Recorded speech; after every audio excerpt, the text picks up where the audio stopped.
Can we go back a little bit and talk about the situation with your dad? The long and the short of it is when I was a senior in high school, my dad was being treated for bronchitis and felt like something was off because he was having like vertigo problems and weird things with his balance. And he ends up getting a second opinion. Finds out he has 2 brain aneurysms. He has a major invasive brain surgery. They repaired both of the aneurysms. He was supposed to be out of work for 6 months. He was out for 6 weeks because he was just a G. So he goes back to work and everything was fine for a little while. As time goes on, he starts having nerve issues, like his arm would stop working or his leg would stop working, or, you know, he would just experience like temporary paralysis in different parts of his body. And it eventually kind of robbed him of his, you know, my dad was like, by day he worked as a mechanical engineer. Like at night he built houses, you know what I mean? Like as for a project, like my work ethic very much comes from my father.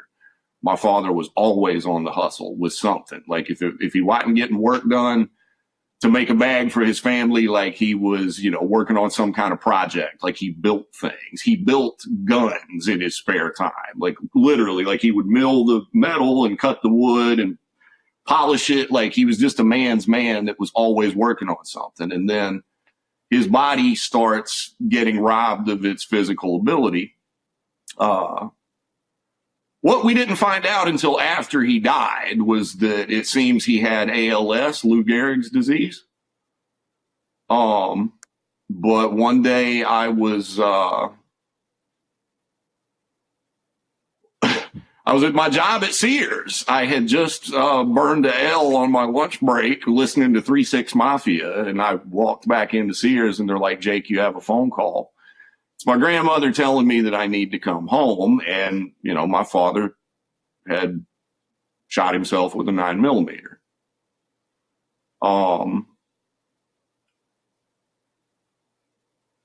When I got the phone call, I knew what had happened. Like I just knew, and I just knew. Like I knew when they call me and just tell me to come home, I knew what it was.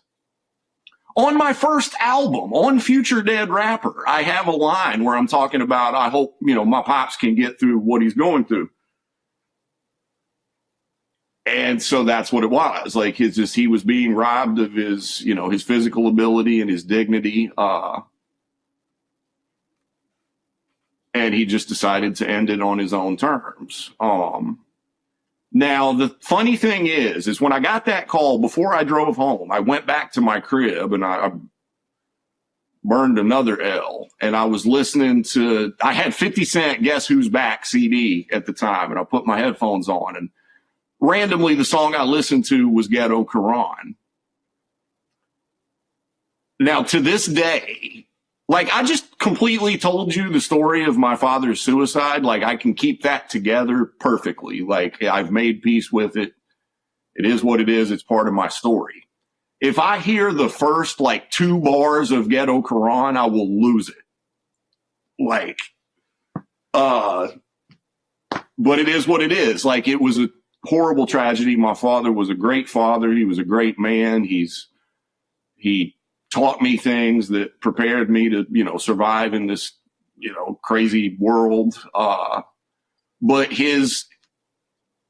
my anger towards him not getting his full shake in life and getting to grow old and be a grandfather and like do all the things he wanted to do was a huge factor in me, you know, sticking out this journey this whole time. It's like, I developed, going back to my obsessive personality, I go back to, like, I have this obsession with getting vengeance on life. Like, and what I mean by that is like every time I accomplish a goal or make a dream happen or make something dope happen for myself or check something else off the bucket list, every time I do that, it's like I'm just punching life back in the face for what they did to my father.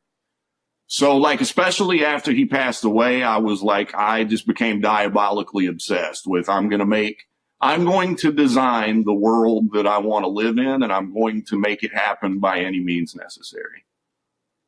So, that's what it is. Well, rest in peace to your dad, man. Thank you. You know, it's crazy what you were saying about how you can't listen to that song Ghetto Qu'ran, right, without breaking down, because music, I feel like, is almost as strong as our sense of smell. You know how like they say that the sense of smell will bring back memories that like you just don't even it's out of nowhere, right? But like when there's something about like when you hear a certain song that puts you in this kind of trance almost like state of nostalgic, it's just like it puts you back to that moment of like when you first heard it or like memories associated with it. So I totally feel you on what you're saying, because now that song is almost like it's ruined for you. Like you can't ever really listen to it anymore, you know? Like, and I love that song too, actually. Like, yeah, I know it's an amazing song, no, but I totally get what you're saying. But yeah, no, you're right. Like, I mean, that's the power of music. That's why we do this. Like, we make music that will hopefully one day be somehow permanently attached to people's lives. So, but yeah, man.